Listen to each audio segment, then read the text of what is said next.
In February of last year, when Russia invaded Ukraine, the American media and politicians presented the Ukrainian war as an ultimate good versus evil thing. Putin, a Hitler-type invader, versus Zelensky, who was compared to George Washington. And every media outlet was going along with this. Every politician was supporting Ukraine. It was an overwhelming propaganda blitz. And Zelensky was the perfect guy to represent the side of good in this propaganda effort. He was an actor, after all. Who would better have played the role? But when the media says one thing, in unison, I am wary. We know they're lying when their lips move. And both sides of the aisle, Republican and Democrat, have supported Ukraine with $100 billion of aid. Again, we know they are lying when their lips are moving. That's the politicians. And in this video, we're going to explore what role the forces of evil might also be playing and the role they might have for Zelensky in the future. But up to this point, Zelensky was a hero, standing firm and resolute against the symbol of evil, Putin. I bet you've thought that way about him too, at least at some point in time. In his tight t-shirt, with hundreds of media opportunities to present as the type of leader that any of us in the U.S. would love to have. And many of our listeners wanted to believe that this was a good war. Initially, many of you had Facebook icons with the Ukrainian flag.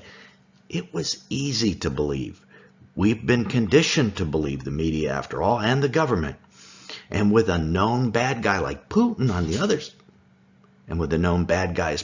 other side, it was easy to ascribe good to the actor Zelensky. But cracks in his armor have begun to show. Did you know that he was involved in the FTX crypto conspiracy? You know, it was a really crooked thing. The U.S. would send money and equipment to Ukraine, which feeds the military-industrial complex. You've heard that they've given them, $100 billion. Zelensky would then invest it in FTX. And then FTX, in turn, would take that money and send it back to one of the two United States political parties in the form of election contributions. You've probably heard about this. It was a perfect money laundering scheme. Did you know that the Speaker of the American House of Representatives at that time, and third in line for the U.S. presidency, took a contingent of politicians to Ukraine? Now, why would she have done that? Might it have to do with the scandal? To ensure Zelensky knew the rules that he had to invest in FTX. Did she do this face to face so that none of it was recorded over the phone lines, etc.? Makes you wonder about her Taiwan trip as well. So this is all conjecture. We aren't sure, but it sure is strange, as she wasn't going to actually help the Ukraine war effort at all by going over. So what was she doing? Of course, Pelosi wasn't the only American to visit Zelensky. Several American actors, including Sean Penn, visited Zelensky. And during Sean Penn's visit this summer, he gave him his Academy Award for Best Actor, supposedly to honor Zelensky's leadership.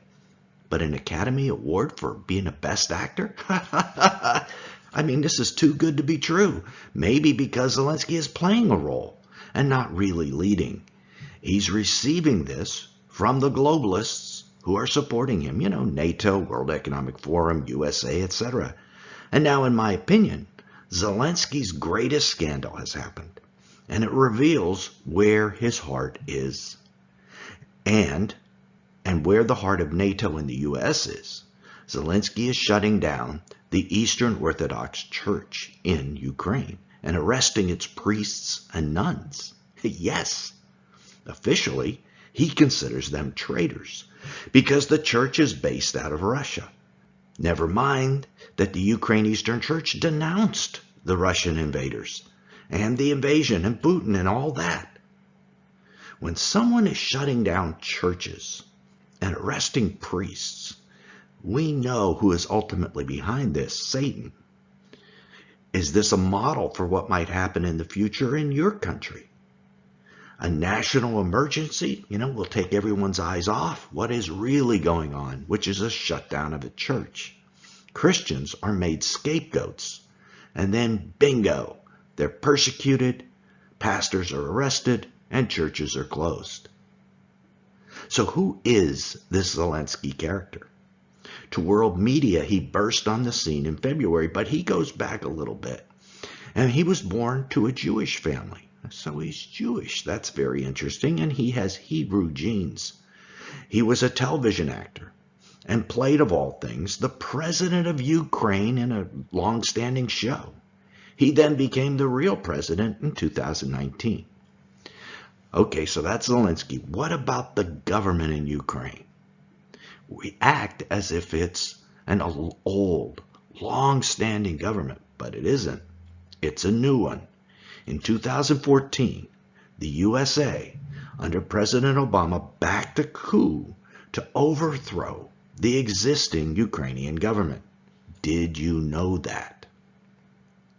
An armed mob led by neo-Nazi right sector people stormed the Ukrainian parliament, forced the elected president, Yanukovych, and his members of his party to flee with their lives. Western mainstream media accounts seem to date the crisis in Ukraine back to Russia's reintegration of Crimea in 2014 and the decision by ethnic Russians in eastern Ukraine to secede from Ukraine. Both go back to that same time. But guess what? That was after the USA coup. It was the coup that led to those events. Media in this country do not go over that. The USA was behind all of this. And now NATO and the USA have an actor in charge to play the role that they desire. Did you know that Ukraine enforces this regime with a nationalized police force referred to as the Politsia? Did you know these brown shirt police have established a police state in Ukraine based on police brutality, which they say is necessary because they're at war? That there is a national no to the police protest going on in Ukraine from its people. We don't hear much about that either from the complicit media in this country. We have seen similar abuses of power in a national emergency with the trucker protests in Canada. Look at the heavy-handed treatment the truckers received and those who supported them from Trudeau, another globalist-supported leader who's really nothing but a puppet. Those of us in Western countries should look at these things very carefully. We need to realize that these are models of what is coming for us. Using national emergencies as an excuse to take additional power, nationalizing police forces from local police to create a police state, and shutting down churches and silencing Christian channels like this one. We probably only have a year or two, or maybe 3, in our opinion, before all these things happen. Now, are Christians in your church ready for stuff like this to happen? And I dare say they are not. In Matthew 25:5, Jesus said, "Both the wise and foolish virgins slumbered and slept prior to his return. They are all asleep before the return of the Lord." Wise and foolish. So don't think it's not you, me, and our pastors. All of us are asleep. And what will happen to the sleeping Christians if their churches are shut down and channels like this one are taken off the air? Many will fall away from the faith without a message of hope. Now, we need to wake them up, folks, and we need to organize them into a unified body outside of their church buildings for the days when churches are shut down, because it's coming. You can help in this effort. You can be amazing help. In fact, right now is the time. There might not even be another time This may be the only opportunity we have. Marquis Laughlin, Jake McCandless, and I have formed a nonprofit group, Last Days Overcomers. Next year, we're planning to hold conferences throughout the USA to do just that. Wake churchgoers up and create a national network of believers, but we need your help. We believe these conferences will be self-funding eventually, but we need you to pay it forward to fund the very first one. Without that help, we won't be able to do any of these conferences. On this channel, we get an average of 20,000 viewers per video.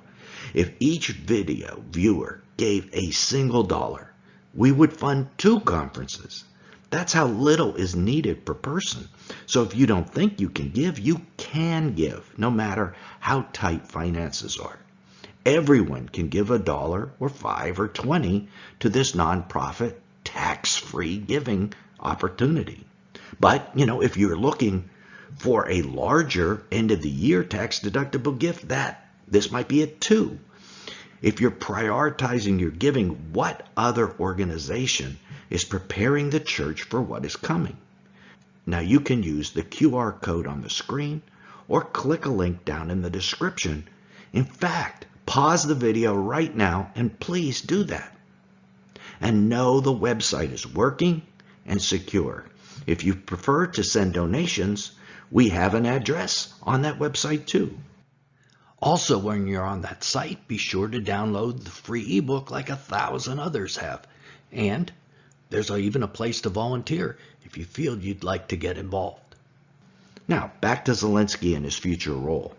Just like Elon Musk, the media and governments are setting these guys up to play a future role by making them appear to be heroes. That role that they're playing likely is in the next big thing coming. That would be the one world government after the Great Reset. The government that comes to power at that point. The United Nations has told us in 2023 they're planning on having the nations surrender their sovereignty to a group of, quote, thought leaders. Those who will lead our thoughts, they hope.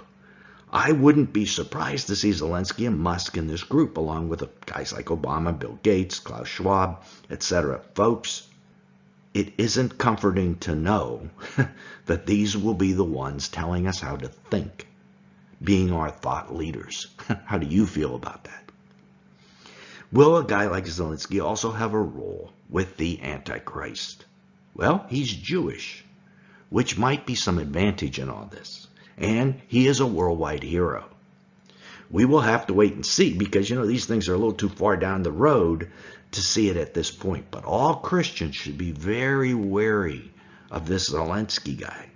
And don't forget to log on to the computer to give what you can to pay it forward to awaken Christians in your church and churches throughout the world via conferences and live streams.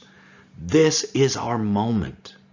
Listen to God's voice about this. And thank you for your faithfulness.